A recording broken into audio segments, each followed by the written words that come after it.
You're listening to Witch Wednesdays, your weekly podcast source for all things witchcraft in the modern world. Join your hosts, Steph and Tara, every Wednesday morning as they dive into a new witchy topic.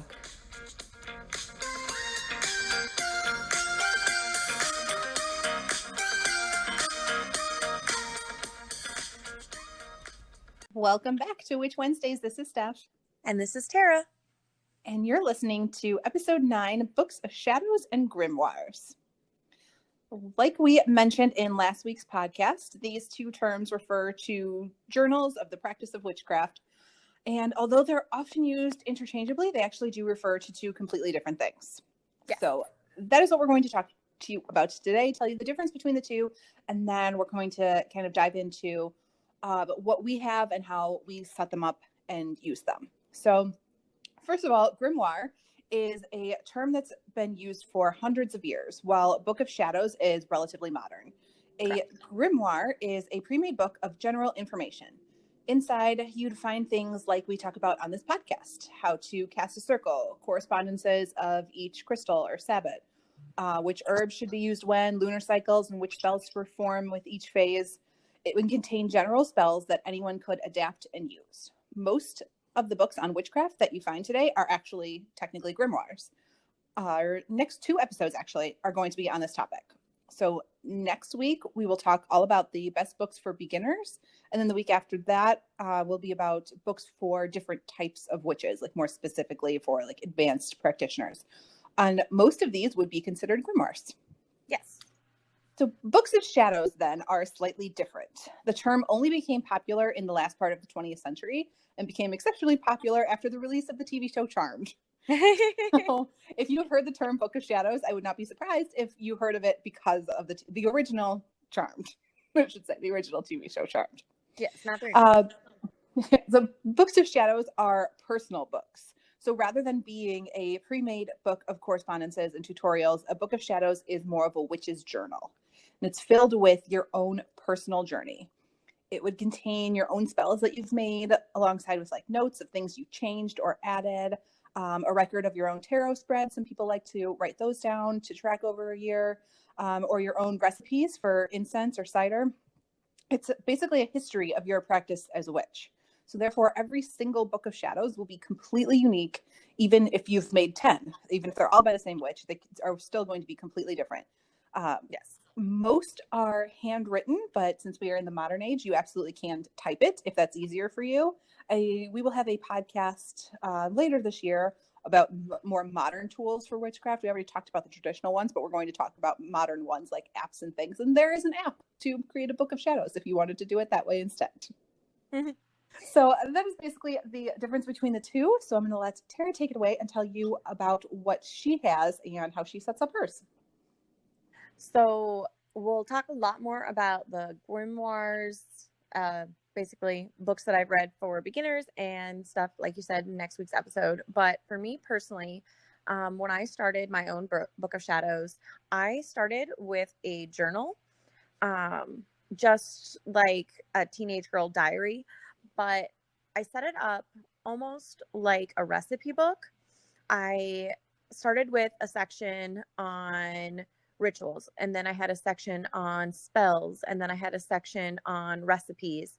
My first was very hodgepodge. I've since streamlined that quite a bit, but the first one, it has sprigs of herbs that I grew and dried. It has sketches of layouts on the cards that I wanted to lay out, or how I wanted to direct my energy. I actually draw drawings on how I wanted that to work. It worked pretty well for me. As you said, no two Book Shadows are the same, so I have since changed my style quite a bit on that. But I still like to write it down. I'm not I like technology. It's a good time. Don't get me wrong. Technology is fun, but I am not the type of person that can use it exclusively. So I still get just a blank journal, and I start with that always. When I start a new Book of Shadows, I find that the blank pages really help me organize my thoughts, and I enjoy the organizing process of what is going to go into it and what isn't. one thing that I have found to be useful is there are grimoires out there that are instructional. And once in a while, I'll just print off a page from there and I'll stick it in my book of shadows. And then I will detail how I'm changing it to make it mine. I know quite a few beginner witches that they'll either print off certain pages or they'll just start with a pre-printed one and fill in the blanks. And that can really help direct your energy and your thought processes. But I've always preferred the blank that I fill in. And I always do more than just writing. I don't just write things down. There needs to be drawings. And like I said, there's always dried herbs in mine, herbs that have grown, herbs that I want to use in a spell, things of that nature. And I keep them pressed in the book. So is that kind of a description on how I have set mine up?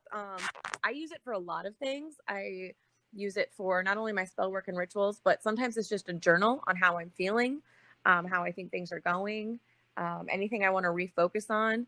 So it's really, my book of shadows is not only like a recipe book of spells and actual recipes that I make, but also thoughts, feelings, almost like a journal that I keep. Oh, I like it. Now, the theme of the last 8 episodes that you've listened to are that Tara and I are completely different. But I mean, I think that's part of the charm of having 2 people do a podcast together on one topic is because you're seeing things from 2 completely different points of view. Yes. So it gives you a lot of different options about the way things that would work for you. And so not only being different from Tara, but also being who I am, this shouldn't surprise anybody that mine are way more organized and methodical. Yes. And, okay, so mine is actually set up in something that I bought. It's like a journal, but it is called the Book of Days from the Threads of Fate. It's a company online you can order from. And it's also where my tarot deck is from and my oracle deck, because I love that. They have such great products. But it is a hefty book. I think it's like 400 freaking pages. Like, it's really big and really long because it was intended originally to be a daily planner. So it's got, 365 days of the year, but it's undated. So it's got like monthly spreads. And then on each day, it has separate sections really to like not only plan your day, but it's got like a mind and soul like section. So you can actually write down like things, that you're feeling. And it has like ways to track like the phase of the moon that you're in. So I originally got it because it's like, okay, maybe I'm going to use this as a planner. But the thing is, I don't really need a daily planner. I just don't have that much to track during the day. So I was thinking, which is what I do use it for, is to use it as sort of mine is more of a Book of Shadows grimoire hybrid, because I learn things better if I write them down myself rather than just read a book or listen to like somebody else talk about it. Like, I have to write it out. So mine is partially grimoire in the way that I will write a list of like what the different lunar phases are and what they mean, because I wouldn't remember if I hadn't written that down myself. And like the same thing, there's like a page of like crystal correspondences and what they like work for me, and like things that you would find in a traditional grimoire, all this like pre-made information. I have copied that into my own book. But then on the pages, I don't go day by day. I don't use it every day, but when I do use it, I do partially journal some things, but I keep track of if I pulled an oracle card or tarot card for that day, or like actually sat down and like made a whole tarot spread, I do keep track of those things. So I like that it's undated, but it's definitely way more methodical and systematic than Tara's is. And there is like note pages. So there is space for me to write down, my particular spells, anything that I've, adapted like for me. So I do have a place to like write those down and track those. But that is my only one, because the last one that I had was just a journal. It was like bullet journal style. And I couldn't stick with it. I couldn't do it because I need more guidance than that. I'm a very like organized person, and to just have like a completely blank notebook in front of me just doesn't work for me. My mind does not go that way. I'm just like not that creative of a person. So I love the blank. So I like having it in this Book of Days because it's way more, it's not like, it's not completely, fill in the blank. It's just like 4 big boxes on each page, but I feel like that gives me some more structure when I like actually do go in to work with it. So I tend to just go in, open to the next page, even if, the last one is dated December 2nd and now we're in February, like at least I can write the date at the top of the page, fill in, what the lunar cycle is that day, what my mood is that day, what the oracle card was that day, things like that. So it just progresses along like that. And there's so many pages, it's going to take me forever to get through. Well, and one thing, although they are slightly different, everyone's Book of Shadows is also going to be at least partially a grimoire, because you can't adapt things to yourself until you understand. So Right. I think that's completely normal, is to have just almost instructional things that don't necessarily directly correspond to you, that are just the very basics, and then you adapt them from there. So don't be afraid to just put instructions. Like my first one has how to cast a circle. Literally, we've talked about that. It's very, very general, and I do it very differently now. But at the beginning, it was very helpful just to write down, start at the north, and like, right. Yes. And especially for beginners, because there's so many, especially with, if you're going to be working in the kitchen, you're going to be working with different herbs, or if you work with different crystals, there are a lot.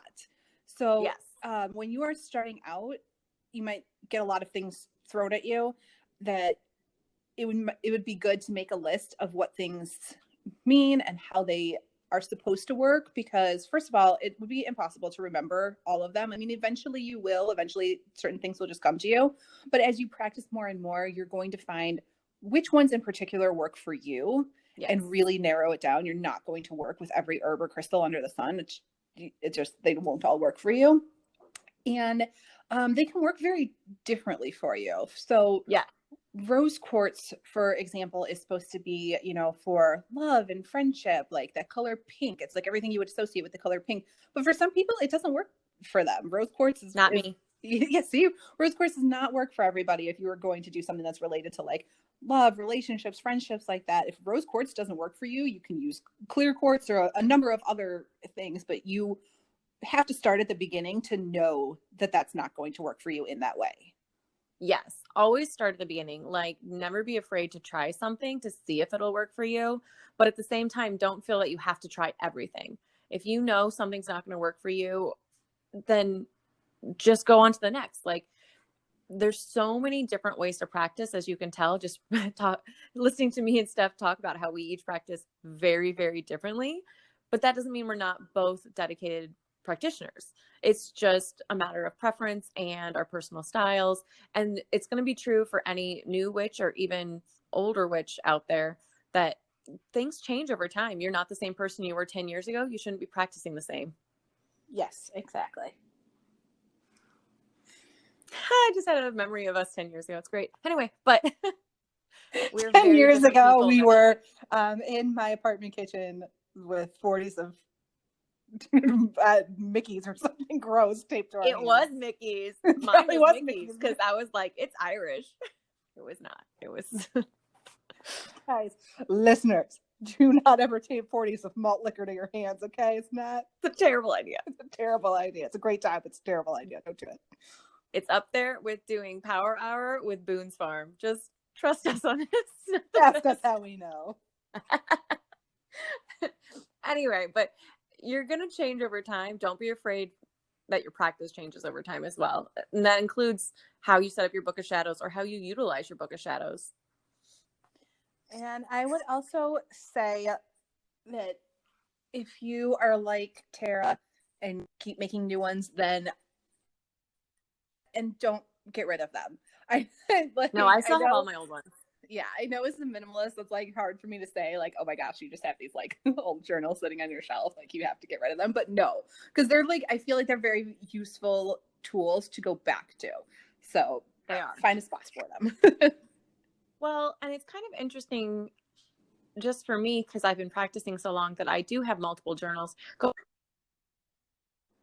Or even last year's, I don't utilize them enough to use one per year. I think I've got 5 out of like more than 2 decades of practice. But it's just a matter of seeing how things change and then I also like to document why I've changed certain things. Either it doesn't work for me any longer, or I'm looking for a different result than I achieved the previous time. And it's really good, at least for my mind, to go back and look and see how I used to do things. If the new way doesn't work, I need to be able to go back and what did work in the past, that kind of thing. Yeah, exactly. Mm-hmm. Plus, they all smell pretty because they all have herbs in them. All the herbs in them, yeah. Yeah. All the dried herbs. It makes me happy when I open them because I'm like, ah. That's smart. I like it. It's pretty. I like it. Anyway. Well, that is all we have for you this week. So tune in next week where we are going to get started on books, which we split into 2 episodes because that's how much we have to say on books. There's a lot to say on books. We love books, especially Yes. Tara. You're going to hear a lot more from so Tara good. in the next 2 episodes, but we both have a lot of books to recommend. So tune in next week. Bye.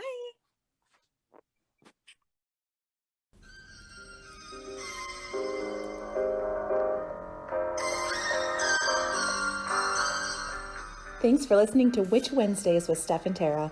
Love our content? Consider donating at anchor.fm/witch-wednesdays to help keep our podcast up and running. Please leave us a voicemail on that same site if you have any questions or comments, and follow us on Instagram at Witch Wednesdays Podcast.